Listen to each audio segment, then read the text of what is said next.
हाँ dear students, कैसे हैं आप लोग। उम्मीद करता हूँ आप लोग स्वस्थ होंगे। जैसा कि हमने पिछले वीडियो में देखा था, हम धर्म सुधार आंदोलन पढ़ रहे थे।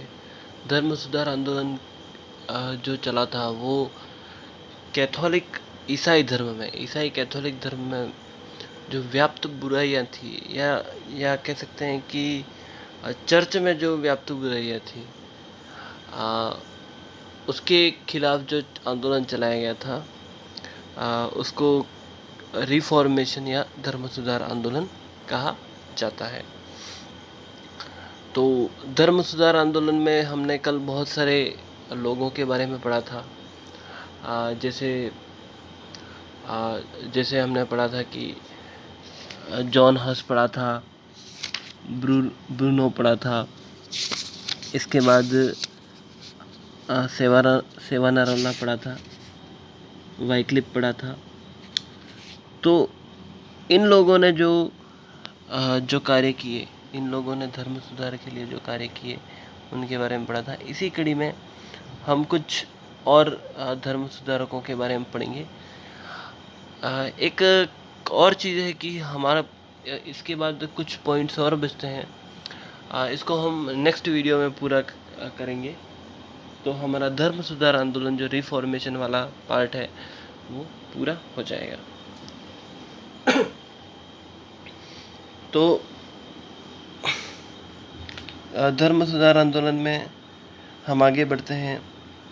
हम पढ़ते हैं इरास्मस के बारे में हमने पहले भी पढ़ा है, और एक काफ़ी प्रसिद्ध विद्वान रहा है इरास्मस। और कौन सी उसकी हमने कहाँ पढ़ा है, इसको हमने पुनर्जागरण में पढ़ा है। हमने पढ़ा था कि पुनर्जागरण में जब मानववाद के विचारों का प्रचार प्रसार हुआ और अंधविश्वासों के प्रति जो विरोध का माहौल बनाया गया, तो इरास्मस ने अपनी प्रसिद्ध पुस्तक द प्रेज ऑफ फॉली लिखी, जिसको कहा जाता है मूर्खता की प्रशंसा जिसको कहा जाता है।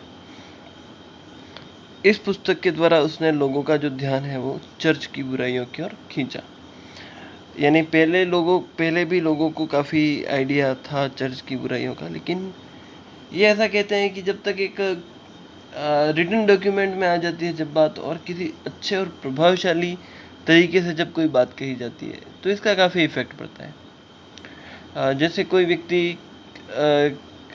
एक अच्छी बात कह रहा है लेकिन उसका तरीका प्रभावशाली नहीं है, तो फिर वो बात जो है वो दब जाती है। लेकिन अगर कोई व्यक्ति वही बात कह रहा है लेकिन बहुत अच्छे तरीके से कह रहा है, तो ये बात लोगों को लंबे समय तक याद रहती है।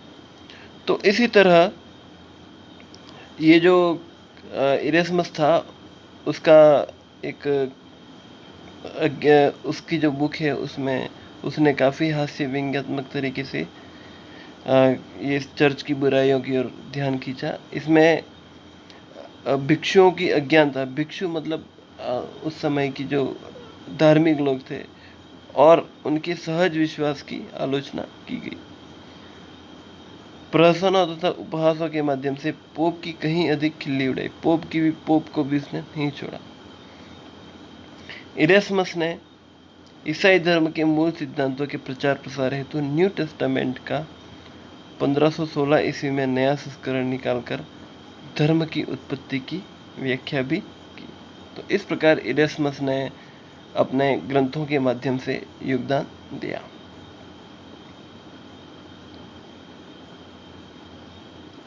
अब जो आता है वो है मार्टिन लूथर के बारे में ये जो है उसको हम देखेंगे। इनफैक्ट अगर ये पढ़ने में नहीं आ रहा तो मैं इसको जूम कर देता हूँ। तो मार्टिन लूथर के बारे में जो है कि उसका ये एक बहुत ही, सबसे पहले तो हमें ये याद रख लेना है कि कई बार मार्टिन लूथर इतना इम्पोर्टेंट है कि कई बार ये इसका ही स्पेशल क्वेश्चन आता है। तो हमें मार्टिन लूथर को अच्छे से पढ़ना है। हमको एक बार ध्यान में रख लेनी है। दरअसल ये जो था, मार्टिन लूथर, इसका जन्म एक निर्धन किसान परिवार में हुआ था और ये एक काफ़ी प्रतिभाशाली व्यक्ति भी था। उस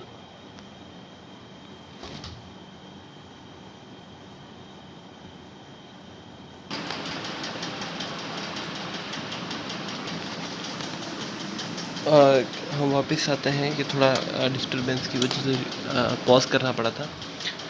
तो हम पढ़ रहे थे कि ये जो मार्टिन लूथर है, वो एक बहुत महत्वपूर्ण व्यक्ति था और उसने धर्म सुधार आंदोलन में बहुत बड़ी भूमिका निभाई थी। अब जैसा कि हमने देखा है कि वो जर्मनी का रहने वाला था, काफ़ी मेधावी था और वो साधु बनने का सोचने लगा और एक मठ में जाकर मुक्ति का उपाय सोचने लगा। वो अपनी मुक्ति के लिए बहुत इंटरेस्टेड व्यक्ति था, वो अपनी मुक्ति करवाना चाहता था।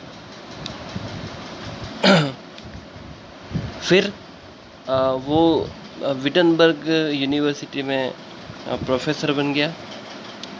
उसके बाद ये जो उसने काफ़ी देखी चीज़ें कि ये जो चर्च के लोग हैं वो केवल धन कमाने में इंटरेस्टेड हैं, ये सांसारिक हो गए हैं, यानी ये लोग जो उनको करना चाहिए धार्मिक कार्य वो नहीं कर रहे हैं। तो इस कारण से वो काफ़ी दुखी हुआ।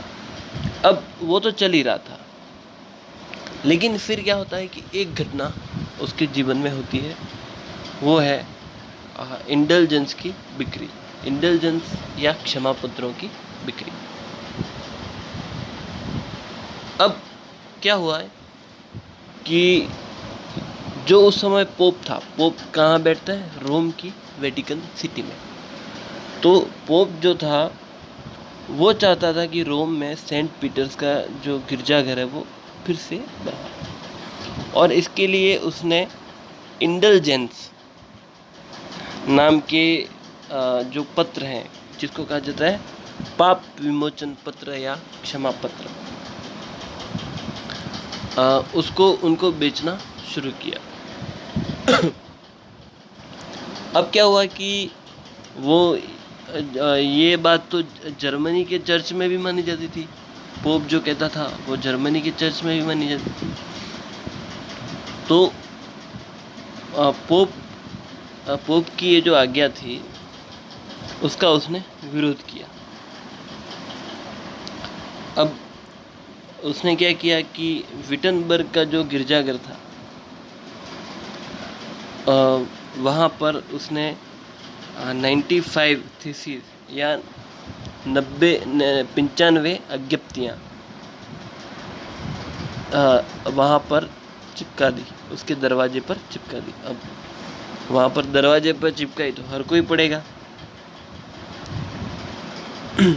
अब क्या हुआ कि जर्मनी में टिटेजल जो था वो इंटेलिजेंस बेच रहा था, और मार्टिन लूथर ने इन इंटेलिजेंस को इस तरह से बेचे जाने के विरुद्ध 95 थीसिस भी उसने चिपका दिए।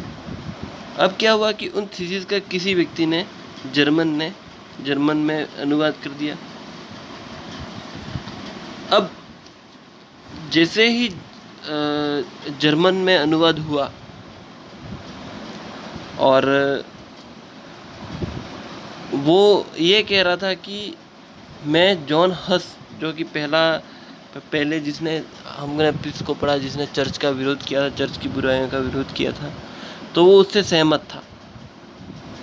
फिर क्या हुआ कि 1520 ईस्वी में लूथर ने अपने लेखों में चर्च की बहुत सारी शिक्षाओं और पादरियों की काफ़ी मैटर्स में निंदा की। उसने 3 लघु पुस्तिकाएँ, जिनको पैम्पलेट कहा जाता है, वो प्रकाशित किए।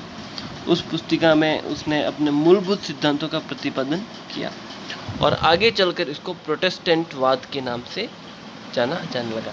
यानी अभी हम देखते हैं कि ईसाई धर्म में 2 टुकड़े हो गए आगे चलकर। ये इस तरह से हुए थे कि एक तो कैथोलिक था और एक प्रोटेस्टेंट था, लेकिन ये प्रोटेस्टेंटवाद के आरंभिक दिन थे। अब उसने एक अपील की और जर्मन राष्ट्र के सामंत वर्ग के प्रति उसने कहा कि जर्मन शासकों को इस विदेशी प्रभाव से मुक्त हो जाना चाहिए। फिर the Babylonian captivity of the church में उसने पोप और उसकी व्यवस्था पर उसने प्रहार किया। उसके बाद जो तीसरा पैम्पलेट था the freedom of Christian man में उसने मुक्ति के सिद्धांतों का प्रतिपादन किया और ईश्वर की जो कृपा है उस पर अटूट श्रद्धा व्यक्त की। अब इन लघु पुस्तिकाओं में जो प्रतिपादित सिद्धांत थे वो आगे चलकर प्रोटेस्टेंटवाद के आधारभूत तत्व बने। अब 1520 ईस्वी में लूथर को धर्म से निष्कासित कर दिया गया।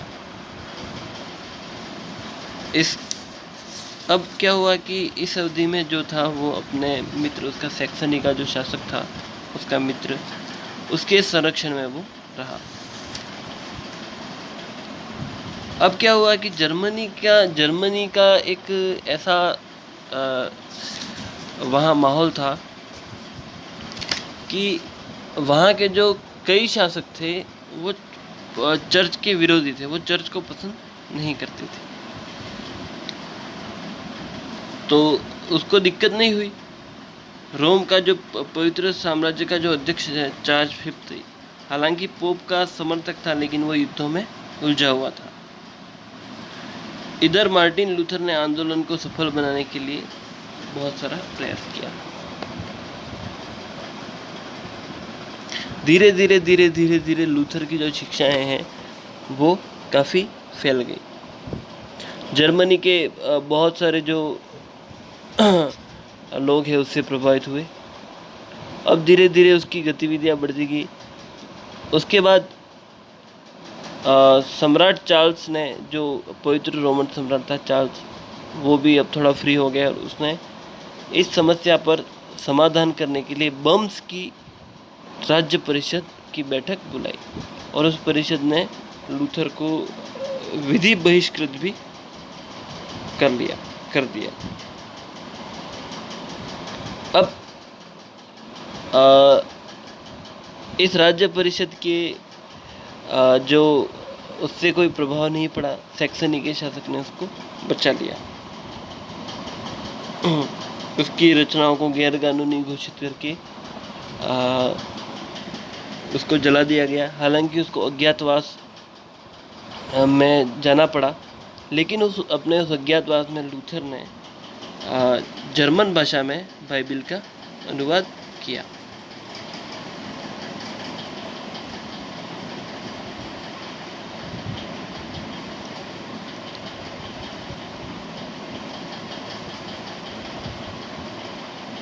ये जो उसने जर्मन अनुवाद किया वो आज भी एक बहुत महत्वपूर्ण पुस्तक मानी जाती है।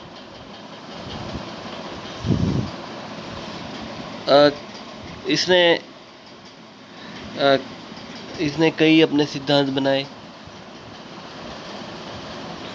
अब क्या होता है कि 1555 में पोप और कैथोलिक और लूथरन जो लोग थे उनके बीच संधि हुई। इसके बाद ऑग्सबर्ग नामक स्थान पर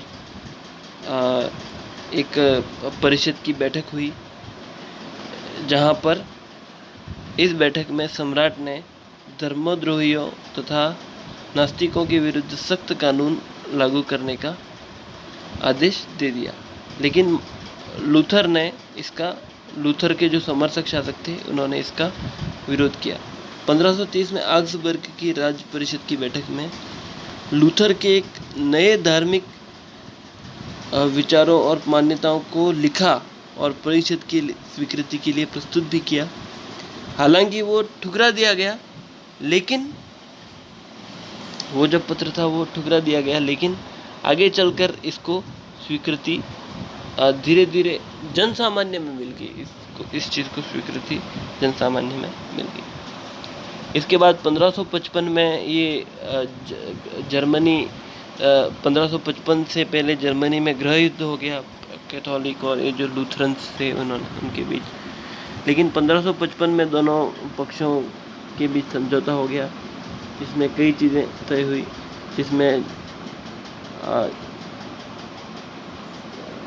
जिसमें शासक को उसके राष्ट्रीय धर्म को स्वीकार करने का अधिकार दिया गया। इसके बाद लूथरवादियों को कैथोलिक धर्म अपनाने के लिए बाध्य नहीं किया जाए। ठीक है, तो बहुत सारी चीज़ें थी। अब उसके प्रमुख जो सिद्धांत है वो कि क्षमा याचना से ज़्यादा लाभ नहीं होता है, पोप धार्मिक शक्ति नहीं है, रोम की चर्च का प्रभुत्व समाप्त कर दिया जाना चाहिए। इसके बाद मुक्ति केवल ईश्वर की दया से ही मिलती है।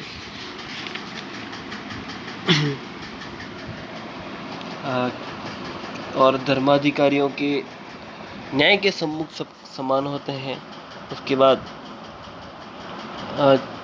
पादरी लोगों को भी विवाह की अनुमति मिलनी चाहिए और विश्वविद्यालयों के पाठ्यक्रमों में सुधार होना चाहिए। तो इस प्रकार उसने अपना मत प्रस्तुत किया। तो मार्टिन लूथर को एक महान सुधारक के रूप में जाना जाता है। इसके बाद यूल्ड्रिक ज़्विंगली नाम का एक व्यक्ति हुआ स्विट्ज़रलैंड में। स्विट्ज़रलैंड के वो एक समृद्ध किसान परिवार में पैदा हुआ। वो एक विद्वान व्यक्ति था। वो भी एक कैथोलिक पादरी था और चर्च से पेंशन प्राप्त करता था। उसको क्या हुआ कि वो पहले से ही चर्च की जो बुराइयां जो चली आ रही थी उन बुराइयों का कट्टर आलोचक था। और फिर क्या हुआ कि उसे ज्यूरिख कैथेड्रल में धर्म उपदेशक के पद पर नियुक्त किया गया। अब उसको धर्म उपदेशक के पद पर नियुक्त किया गया तो उसने तो अपनी मर्जी का उपदेश देना आरंभ कर दिया। उसने ये कहा कि चर्च में भी दोष हैं और उनकी आलोचना भी की जानी चाहिए, पोप सर्वोच्च नहीं है। और जो वास्तव में धर्म के अनुकूल मार्ग है वो चर्च है, आप पोप नहीं बताते, वो बताती है बाइबल। अगर तुमने बाइबल का अच्छे से पालन कर लिया, उसके सिद्धांतों का अच्छे से पालन कर लिया, तब आपको चर्च या पोप इनमें से किसी की भी ज़रूरत नहीं है। स्विट्ज़रलैंड में तो वो काफ़ी प्रसिद्ध भी हो गया। उसने राज्य और धार्मिक संगठन में लोकतांत्रिक डेमोक्रेटिक सिस्टम का समर्थन किया, लोकतांत्रिक पद्धति का समर्थन भी किया। 1531 में क्या हुआ कि फॉरेस्ट कैंटन के जो लोग थे उनका धर्म परिवर्तन कराने के लिए वो अपने अनुयायियों के साथ सशस्त्र होकर गया। लेकिन वो जो युद्ध हुआ था उसमें वो खुद ही मारा गया। तो इस प्रकार स्विट्ज़रलैंड में ज़्विंगली काफ़ी प्रसिद्ध हुआ। इसके बाद काल्विन, जॉन काल्विन काफ़ी प्रसिद्ध व्यक्ति था।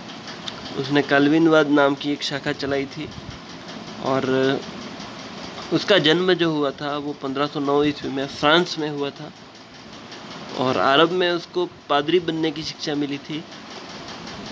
वो 20 वर्ष की आयु में धार्मिक सुधार आंदोलनों में सम्मिलित हो गया था। लेकिन उसकी गतिविधियाँ वो काफ़ी एक्टिव था सारी गतिविधियों में। तो इससे क्या हुआ कि सरकारी जो तंत्र था वहाँ का, राजा का, वहाँ के कान खड़े हो गए और काल्विन स्विट्ज़रलैंड में आ गया।